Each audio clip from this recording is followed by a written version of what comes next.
प्यारे बच्चों, 10th की ऑनलाइन वीडियो क्लास में आपका स्वागत है। आज हम बात करेंगे फीमेल रिप्रोडक्टिव सिस्टम के बारे में। तो सबसे पहले जो इसका जो फिगर है वो आपकी जो बुक है उसके अंदर बना हुआ है, उसको आप ऑब्ज़र्व करें और इसको अपनी जो क्लास वर्क की नोटबुक है उसके अंदर आप इसको ड्रॉ करें। मेल रिप्रोडक्टिव सिस्टम और female reproductive system, these are most important for the examination, है ना। और हर वर्ष दोनों में से एक कोई न कोई एग्ज़ाम में आता रहता है, इसलिए आपको इसके बारे में जानकारी होनी चाहिए और इसको अच्छे से ड्रॉ 2-3 बार ड्रॉ कर लें ताकि आपको नंबर मिल सके, है ना। इसके साथ ही अब अपन इसके जो पार्ट्स हैं उसको मैंने पहले भी आपको बता दिया है और इनको आप अच्छे से याद रखें ताकि हम पढ़ेंगे तो उसको आप ध्यान रहे, किताब सामने खुली रखें। ओविडक्ट और फैलोपियन ट्यूब, उसके बाद ओवरी, यूट्रस, सर्विक्स और वेजाइना, ये जो पार्ट है इसके वो आपकी बुक के अंदर ड्रॉ कर रखे हैं। अब सबसे पहले अपन इसकी वर्क के बारे में बात करते हैं। टू प्रोड्यूस फीमेल गैमीट, जिसको हम ओवम और एग कहते हैं, है ना। फीमेल रिप्रोडक्टिव ऑर्गन्स का सबसे पहला जो वर्क है वो है एग या ओवम का प्रोडक्शन करना। दूसरा है take the egg cell to the site of fertilization, है ना। फर्टिलाइजेशन की साइट तक एग को लेके जाना। और support the developing embryo in pregnancy, जो प्रेगनेंसी पीरियड है उसमें जो फर्टिलाइज्ड एग या जिसको हम एम्ब्रियो कहते हैं उसको सपोर्ट करना, ये इसका मेन वर्क है, ठीक है ना। अब है following part of female reproductive system, है ना। ये होते हैं। सबसे पहले अपन बात करते हैं ओवरीज। ओवरीज का क्या वर्क है? It is also called primary sex organs of female, है ना। इसको फीमेल का प्राइमरी सेक्स ऑर्गन्स बोलते हैं। इट्स शेप इज़ ओवल, है ना। इसकी शेप जो है वो ओवल है। It's situated in abdominal cavity near kidneys, है ना। There are 2 ovaries located in female body, ठीक है।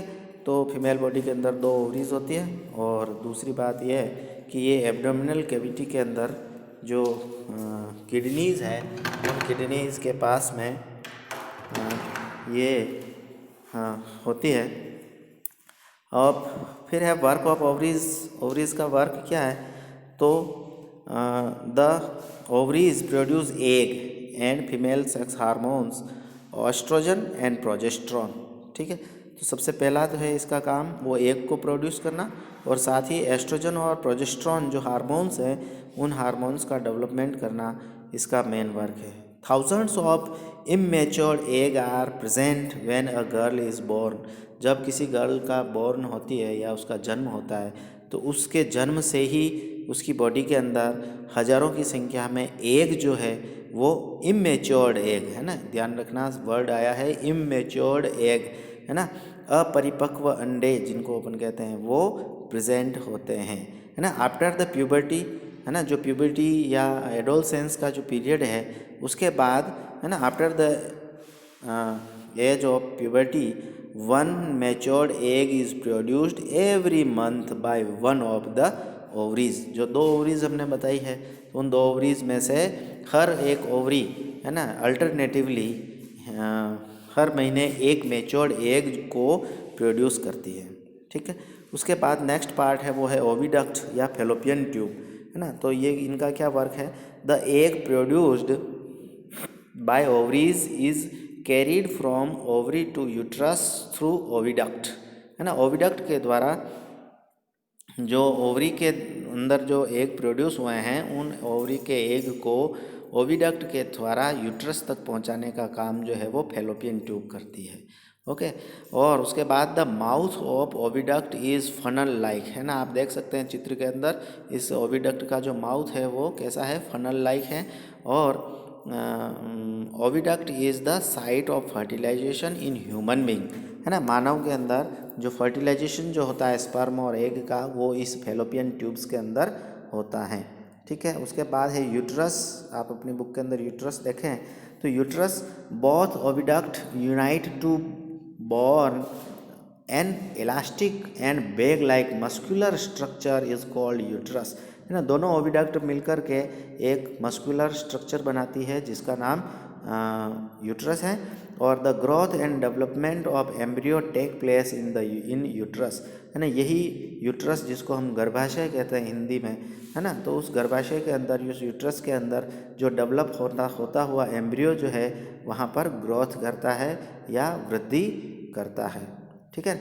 Uterus open in vagina through cervix, है ना, तो कार्वेक्स के थ्रू ये वेजाइना के अंदर ओपन होता है। उसके बाद sperm enter in female reproductive system through vagina, और उसके बाद uterus prepare itself every month to receive a fertilized egg, है ना। यूट्रस जो होता है वो हर महीने एक फर्टिलाइज्ड एग को रिसीव करने के लिए अपने आप को तैयार करता है, प्रिपेयर करता है। आफ्टर फर्टिलाइजेशन, और जब फर्टिलाइजेशन हो जाता है फेलोपियन ट्यूब के अंदर स्पर्म और एग का फर्टिलाइजेशन हो जाता है, तो उसके बाद जाइगोट जिसको अपन कहते हैं, ना, तो after fertilization zygote sink into the lining of uterus, है ना। जो यूट्रस की जो लाइनिंग है उनके अंदर ये जाइगोट आकर के सिंक होता है और एंड इम्प्लांटेड विथ यूट्रस, और उस यूट्रस के साथ ये इम्प्लांटेड हो जाता है, अटैच हो जाता है, जुड़ जाता है। Now this zygote divide by mitosis cell division. अब ये जो जाइगोट है वो माइटोसिस सेल डिवीजन के द्वारा डिवाइड होता है और उससे क्या बन जाता है, एम्ब्रियो, या उसको हम फोइटस के नाम से भी जानते हैं, है ना। डेवलपिंग एम्ब्रियो या उसको हम फोइटस के नाम से भी पुकारते हैं। उसके बाद जो नेक्स्ट, उसके बाद जो बाद में उसके बाद जो बात है वो है प्लेसेंटा। तो प्लेसेंटा के बारे में अपन बात करते हैं। Placenta is a disc like tubular tissue. Placenta के बारे में एग्जाम में मोस्टली पूछा जाता है, इसलिए आप इसको ध्यान से पढ़ें कि placenta is a disc like tubular tissue formed by uterus wall and some embryonic part, ठीक है ना। तो यूट्रस जो है वो एक ट्यूब लाइक स्ट्रक्चर बनाता है। जो ट्यूब लाइक स्ट्रक्चर जो है वो एम्ब्रियो से एम्ब्रियो को यूट्रस से जोड़ती है ना। और it is made of finger like projection of embryonic tissue. ये एम्ब्रियोनिक टिश्यू की जो फिंगर लाइक स्ट्रक्चर है, प्रोजेक्शन है, उनसे इसका फॉर्मेशन होता है ना। प्लेसेंटा को हिंदी में गर्भनाल भी बोलते हैं, जिसके थ्रू जो है बच्चा जो डेवलपिंग एम्ब्रियो जो है वो अपनी मदर से न्यूट्रिशन प्राप्त करता है, ठीक है ना। अब इस प्लेसेंटा का वर्ग क्या है आप देखेंगे तो function of placenta, embryo gate oxygen and nutrients like glucose and immune power, है ना, against the disease through placenta from mother, है ना। तो प्लेसेंटा के द्वारा ये जो एम्ब्रियो होता है वो अपने मदर से ऑक्सीजन, न्यूट्रिशन और इसके साथ ही रोग प्रतिरोधक क्षमता, इम्यून, है ना, इम्यून पावर जिसको अपन कहते हैं, जिससे क्या होता है डिजीज़ से वो लड़ सके, है ना, डिजीज़ जो है उसको ज़्यादा इफ़ेक्ट न करे, इसके लिए प्लेसेंटा के थ्रू जो है वो मदर से अटैच रहता है और मदर से इन चीज़ों को वो प्राप्त करता है, ठीक है। और इसके साथ ही जो वेस्ट मटेरियल उसकी बॉडी के अंदर जनरेट होते हैं, किसमें, एम्ब्रियो के अंदर, तो waste material generated by embryo are transferred to mother blood through placenta. Placenta के थ्रू वह अपने मदर की ब्लड के अंदर उन वेस्ट मटेरियल को ट्रांसफ़र कर देता है। उसके बाद after the period of gestation a new baby born, है ना। जो गेस्टेशन पीरियड है जिसको मोस्टली ह्यूमन बींग के अंदर ये 9 मंथ और कुछ डेज़ का होता है, तो 9 मंथ का पीरियड के बाद एक न्यू यंग बेबी का डेवलपमेंट, यंग वन का डेवलपमेंट होता है, ठीक है।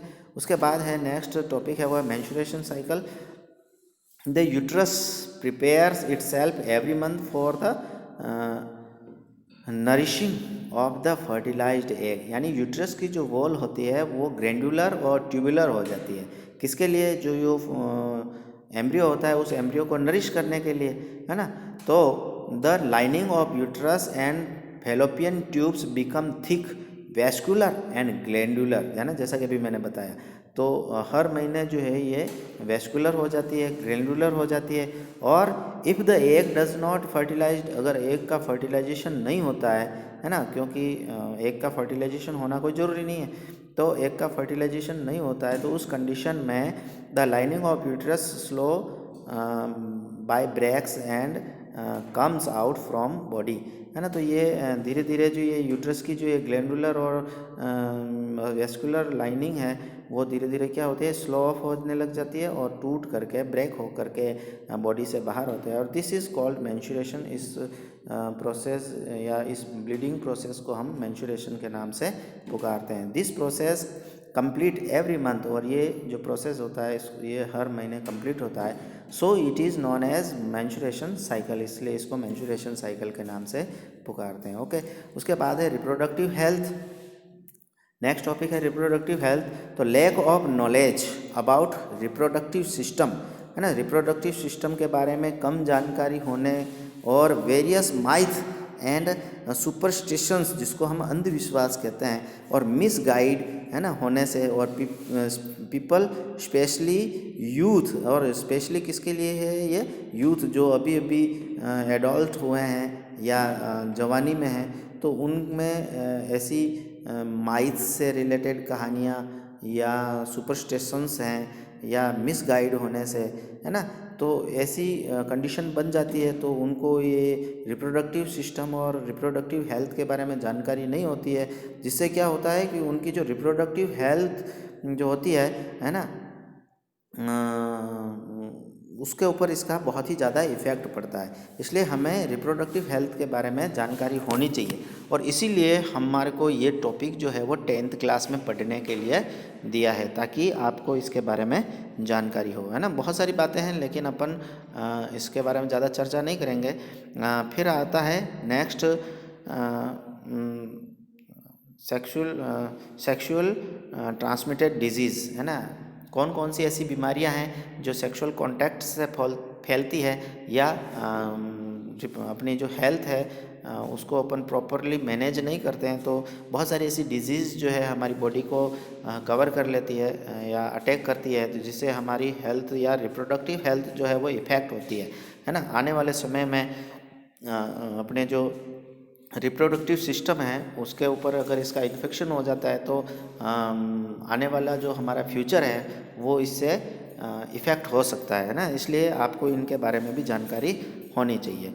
तो द इन्फेक्शन, है ना, the infectional disease which are spread from a infected person to a healthy person by sexual contact are called sexual, है ना, सेक्सुअली ट्रांसमिटेड डिजीज़, है ना, सेक्सुअली ट्रांसमिटेड डिजीज़। तो ऐसी डिजीज़ जो सेक्सुअल कांटेक्ट के थ्रू जो है एक हेल्दी पर्सन के अंदर इन्फेक्टेड पर्सन से फैलती है, तो ऐसी डिजीज़ को हम सेक्सुअली ट्रांसमिटेड डिजीज़ के नाम से जानते हैं। इसमें स्पेशली इन कुछ डिजीज़ के नाम हैं जो एग्ज़ाम में पूछ लिए जाते हैं। उसमें फर्स्ट है एड्स, जिसको हम एक्वायर्ड इम्यूनोडिफिशियंसी सिंड्रोम के नाम से जानते हैं। दूसरा है सिफिलिस और तीसरा है गोनेरिया, है ना। इनके बारे में आप नेट से और भी ज़्यादा डिटेल प्राप्त कर सकते हैं, ठीक है। उसके बाद नेक्स्ट जो है अपन ये आपको ये बीमारी इसलिए बताई है कि ताकि हम ऐसे हमारे अंदर इसी तरीके का कोई इन्फेक्शन नहीं हो, क्योंकि एड्स जो है वो महामारी है और महामारी जैसा है और अनक्योर्ड डिजीज़ है, इसका कोई इलाज नहीं है, इसलिए बचाव ही उपचार बताया गया है ना। तो इसलिए हमें इसके बारे में जानकारी होनी चाहिए। फिर है फैमिली प्लानिंग। फैमिली प्लानिंग यानी बॉर्न कंट्रोल। हम जानते हैं हमारे इंडिया जो है वो वर्ल्ड का दूसरा सबसे बड़ा, है ना, कंट्री है। किस मामले में? पॉपुलेशन के मामले में।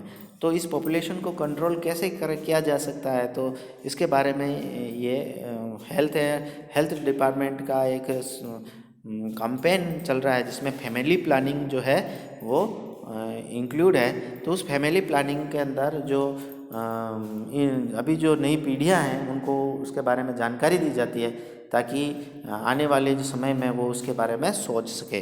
तो family planning keep the mother in good health, है ना। फैमिली प्लानिंग के बारे में अगर हमें जानकारी है तो उससे मदर की हेल्थ जो है वो अच्छी रहती है।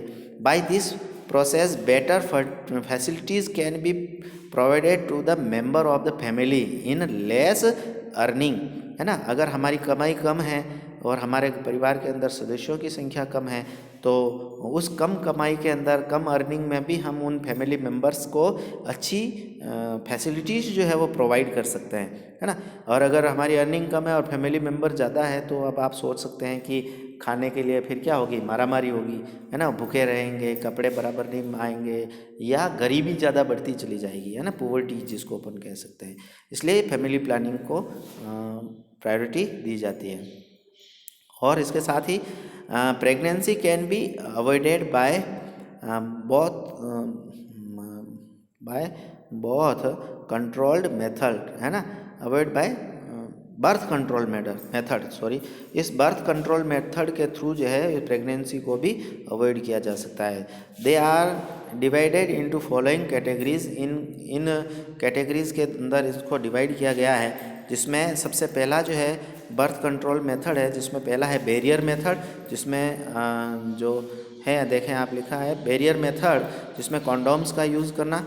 दूसरा है केमिकल मेथड, जिसमें पिल्स, जिसको हम टैबलेट्स बोलते हैं, उनके थ्रू जो है बर्थ कंट्रोल करना। और थर्ड है सर्जिकल मेथड। ये सर्जिकल मेथड थोड़ा सा इम्पोर्टेंट है, इसको आप ध्यान दें।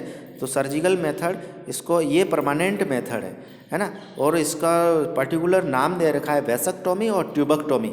ये दो वर्ड हैं, इनके बारे में एग्जाम में पूछ लिया जाता है। वेसेक्टोमी जो है वो मेल के अंदर होती है और ट्यूबेक्टोमी जो है वो फीमेल के अंदर होती है। यानी ऑपरेशन के थ्रू जो है जो रिप्रोडक्टिव ऑर्गन्स हैं उनके किसी ऑर्गन्स को, पर्टिकुलर ऑर्गन्स को लाइगेट कर देना या उनको बेंड कर देना, जिससे, या उसको लाइगेट करना बोले तो किसी तरीके से उसको कट करके उसमें से स्पर्म और एग का जो ट्रांसफ़र है उसको रोका जाता है, जिससे फर्टिलाइजेशन नहीं हो एग का, है ना।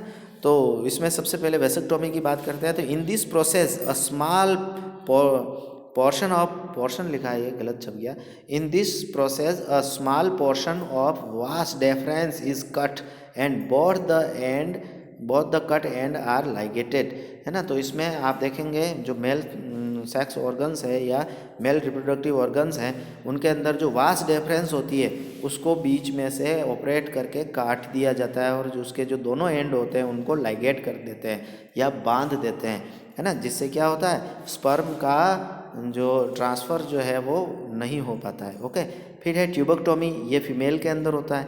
तो in female the oviduct, specially ध्यान दें आप, ओविडक्ट को, है ना, is cut and are ligated. Oviduct को काट दिया जाता है ऑपरेट करके और उसको लाइगेट कर दिया जाता है, बांध दिया अलग से, है ना, फोल्ड करके बांध देते हैं। तो इसका और लास्ट है वो है एबॉर्शन। ये थोड़ा सा टिपिकल मेथड है एबॉर्शन, जिसका आपने नाम सुना होगा कन्या भ्रूण हत्या या भ्रूण की हत्या, है ना। ये जो अपने समाज की अभी विकृति है, ये इसको अपन इस टॉपिक पर नहीं जाना चाहिए।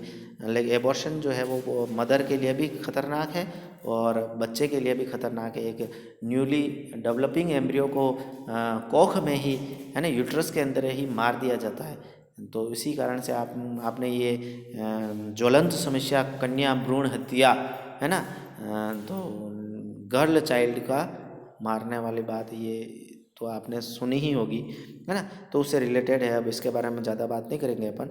फिर है सेक्स रेशियो, जिसमें number of female under in out of thousands male, 1000 पुरुषों के ऊपर कितनी महिलाएं हैं, है ना, उसको अपन सेक्स रेशियो के नाम से जानते हैं।